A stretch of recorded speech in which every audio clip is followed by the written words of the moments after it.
కేరళలో జరిగిన ఈ ఇన్సిడెంట్ ఎంతమందికి తెలుసో లేదో తెలియదు కానీ రాను రాను స్వతంత్ర సమర యోధుల గురించి మాట్లాడుకోవాలన్నా వాళ్ళ గురించి తీయాలన్నా కూడా వాళ్ళ విషయంలో కూడా తప్పుడు ప్రచారాలను చేస్తున్నారు, తప్పుగా మాట్లాడుతున్నారు. అసలు ముచ్చట ఏంటంటే కేరళలో ఒక స్కూల్లో క్విజ్ ప్రోగ్రామ్ ఏర్పాటు చేసిర్రు. అందులో వచ్చిన ఒక క్వశ్చన్ ఇప్పుడు కేరళలో కాంట్రవర్సీగా అయింది. ఆ కాంట్రవర్సీని హైకోర్టు మెట్లు కూడా ఎక్కింది, కేరళలోని హైకోర్టు మెట్లు. సో అసలు ముచ్చట ఏంటంటే స్వాతంత్ర సమర యోధుడైన వీర సావర్కర్ గురించి కేరళలోని ఒక స్కూల్లో క్విజ్లో ఒక క్వశ్చన్ వచ్చింది. ఆ క్వశ్చన్ ఏమని వచ్చిందంటే బ్రిటిష్ వాళ్ళ చేతిలో అత్యంత కఠినంగా శిక్షింపబడిన, అంటే వాళ్ళ చేతిలో నరకాన్ని చూసిన స్వాతంత్ర సమర యోధుడు ఎవరు అని వచ్చిన క్వశ్చన్కి ఆ కీ పేపర్ ఏదైతే ఉంటుందో ఆ ఆన్సర్ కీలో కూడా ఈయన పేరే వచ్చింది. అయితే దీనికి సంబంధించి అక్కడ కేరళలో చాలామంది విద్యా సంఘాలు, అదేవిధంగా పొలిటికల్ లీడర్లు, చాలామంది అక్కడ లోకల్స్ స్వాతంత్ర సమర యోధులను వాళ్ళ గురించి వక్రీకరిస్తున్నారని, ఈ ఏదైతే వీడి సావర్కర్ ఉన్నారో ఈయన గురించి అసలు ఆయన అంత అర్హుడే కాదన్నట్టు ఆయన్ని తక్కువ చేస్తూ అసలు చరిత్రను ఎందుకు వక్రీకరిస్తున్నారంటూ కూడా పెద్ద ఎత్తున నిరసనలు మొదలైనాయి. ఇక ఈ నిరసనలు కాస్త ఎంతవరకు దారితీసినాయి అంటే ఆ స్కూల్లో ఈ క్వశ్చన్స్ని ఎవరైతే తయారు చేసిండ్రో, అంటే వాళ్ళు ఆ టీచర్ ఎవరైతే తయారు చేసిండ్రో చివరికి కేరళలోని విద్యాశాఖ ఆయన మీద సీరియస్ యాక్షన్ తీసుకున్నంత వరకు తీసుకొచ్చింది. ఆయనని సస్పెన్షన్ చేయడము, ఆయన మీద క్రమశిక్షణ చర్యలు కూడా తీసుకుంది. అయితే ఆ గురుప్రసాద్ అనే టీచర్ దీన్ని సవాల్ చేస్తూ కేరళలోని హైకోర్టులో పిటిషన్ దాఖలు చేసిండు. అయితే కేరళ హైకోర్టు ఏం చెప్పిందంటే సస్పెండ్ చేయాల్సినంత పెద్ద తప్ప ఆయన ఏం చేసిండు, దానికి మీరు సమాధానం చెప్పాల్సిందే అని ఆ విద్యాశాఖని క్వశ్చన్ చేసింది. ఇక్కడ మనం ఏం మాట్లాడుకోవాలంటే స్వతంత్ర సమరయోధుల గురించి ఒక క్వశ్చన్ వస్తే దాన్ని ఎందుకు ఇంత కాంట్రవర్సీ? అవును, ఆయన ఎవరో స్వతంత్రం కోసం పోరాడిన మనిషి కాకపోతేనో, దేశద్రోహం చేసిన మనిషి అయితేనో వ్యతిరేకించవచ్చు, కాంట్రవర్సీలు చేయొచ్చు, అన్ని చేయొచ్చు. కానీ దేశం కోసం, ధర్మం కోసం పోరాడిన మొట్టమొదటి వ్యక్తుల లిస్టులో వీర సావర్కర్ పేరుంటుంది. ఈయన దేశం కోసం చేసిన త్యాగం ఏ నాయకుడు, ఏ స్వాతంత్ర సమరయోధుడు చేసిండో చూపియండి. ఆ తర్వాత ఈయన గురించి ఈయనను తప్పుపడుతూ మాట్లాడండి. అసలు ఇప్పటి వరకు ఈ స్వాతంత్రానికి సంబంధించి ఆ ఉద్యమాన్ని ముందు నడిపించి సిపాయిల తిరుగుబాటును తీసుకొచ్చిన వ్యక్తే ఈ సావర్కర్.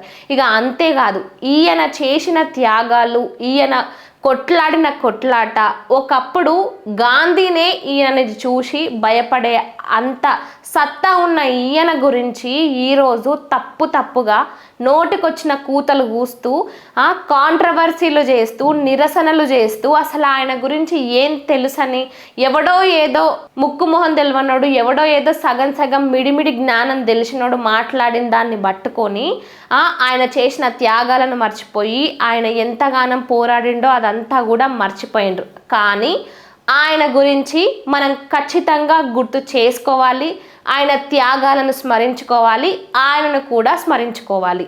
ఈ సిపాయిల తిరుగుబాటుతో మొట్టమొదటి స్వాతంత్ర సమర యోధుడిగా నిలిచిన వ్యక్తి ఈయన. ఇక అంతేకాకుండా కుల వివక్ష రావద్దు, అసలు కులాలకు సంబంధించి ఈ భేదాలు రావద్దని అందరూ, అన్ని కులాలకు సంబంధించిన వాళ్ళు కలిసి భోజనం చేయాలనే ఒక థాట్ని తీసుకొచ్చి అది అమలు చేసిన వ్యక్తి ఈ వ్యక్తి. ఇక అంతేకాకుండా పూణేలో విదేశీ బట్టలను నడి రోడ్డు మీద దహనం చేసి స్వదేశీ ఉద్యమానికి ఊపిరి పోసింది ఈయన.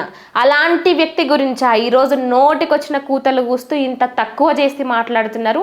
ఇక అంతేకాకుండా 50 సంవత్సరాల పాటు అండమాన్ నికోబార్ జైల్లో ఉంటూ ఆ గోడల మీద కూడా మన చరిత్రకు సంబంధించి, మన పోరాటానికి సంబంధించి ఆయన 10,000కు పైగా కవితలు రాళ్లతో ముళ్ళతో ఆ జైలు గోడల మీద రాసి ఈరోజు ఈ స్వతంత్ర సమర యోధం ఏదైతే జరిగిందో దానికి ఊపిరి పోసిండు. ఎంతోమంది స్వతంత్ర సమర యోధులైన విప్లవకారులైన భగత్ సింగ్, సుభాష్ చంద్రబోస్ లాంటి వాళ్లకు అడుగులు చూపించిన నేత నాయకుడు ఈయన రాసిన కవితలు, ఈయన రచనలను ఈ రోజుకి కూడా అంటే అప్పట్లో ఈ సుభాష్ చంద్రబోస్, భగత్ సింగ్ వీళ్ళంతా ఆయన రచనలను ఆదర్శంగా తీసుకొని వాటిని చదివి వాటి నుంచి ప్రేరేపితమై వాటిని ఇన్స్పిరేషన్గా తీసుకొని ఎదిగిండ్రు, దేశం కోసం అంతగానం కొట్లాడిండ్రు. అలాంటి ఘనత ఈయనది.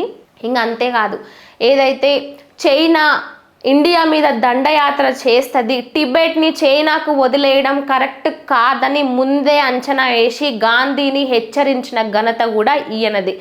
ఏం జరగబోతుంది, ఈ సైన్స్కి సంబంధించి, యంత్రాలకు సంబంధించి ఈ సైన్స్ని ముందలకి తీసుకుపోవాలి, ఈ పాత కట్టుబాట్లన్నిటిని తొలగించాలని దేశం కోసం మాట్లాడిన వ్యక్తి ఈ వ్యక్తి. ఈయన చరిత్రను మళ్ళీ మళ్ళీ గుర్తు చేసుకోవాలి, ఆయన గురించి ఇంకా తెలుసుకోవాలి.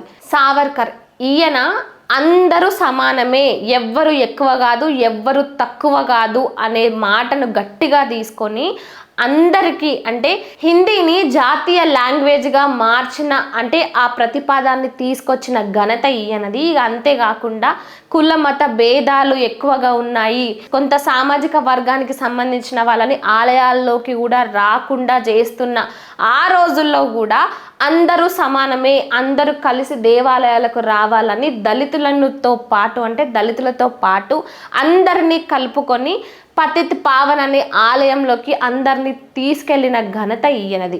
అలాంటి వ్యక్తిని ఈరోజు ఆయన గురించి తప్పుగా మాట్లాడుతూ అసలు ఆయన స్వతంత్ర సమర యోధుడే కాదు, దేశద్రోహి అన్నట్టుగా కూడా ఆయన మీద ఎన్నో నిందలు మోస్తున్నారు. అసలు ఆయన పేద దళిత పిల్లలకి అందరికీ కూడా చదువుకోవడానికి పుస్తకాలు లేకపోతే, పలకలు లేకపోతే ఆయన సొంత డబ్బులతో వాటిని వాళ్ళకి ఇప్పించి వాళ్ళని ఏమున్నా లేకున్నా చదువు అనేది ఉండాలి, ఒక చదువు మాత్రమే జీవితాలను మారుస్తుంది అని ఎంతోమందికి సహాయం చేసిన ఘనత ఆయనది. ఆయన కుటుంబంలో నుంచి ఈయన ఒక్కడే కాదు, ఈయనతో పాటు ఇద్దరు ఆయన అన్నదమ్ముళ్ళు కూడా, అంటే ఒక కుటుంబానికి సంబంధించిన 3 వ్యక్తులు దేశం కోసం పోరాడి ధర్మం కోసం కొట్లాడిన ఏ ఒక కుటుంబాన్ని మీరు చూపిస్తారు? అలాంటి ఈ వ్యక్తిని ఈరోజు ఏదేదో మాట్లాడుతున్నారు, ఏమేమో అంటున్నారు. అసలు ఆయన స్వతంత్ర సమర యోధుడే కాదని మాట్లాడుతున్నారు. చరిత్రను తెలుసుకొని మాట్లాడండి, ఎవడో అల్లాటప్పగాడు మాట్లాడండి అని దాన్ని చూసి దాన్ని విని మాట్లాడడం కాదు. చివరగా 83 సంవత్సరాలున్న వీర్ సావర్కర్ ఆయన అంతలకాయనే ఇచ్చా మరణం అంటే ఏది తినకుండా తాగకుండా ఆయన మరణాన్ని కూడా ఆయనే శాసించుకొని చివరికి ప్రాణాలు విడిచిండు. ఇలాంటి వాళ్ళ గురించి ఏం మాట్లాడకపోయినా సరే కానీ ఉన్నది లేనట్టు లేనిది ఉన్నట్టు మాత్రం వక్రీకరించి మాట్లాడడం ఎంతవరకు కూడా సరికాదు.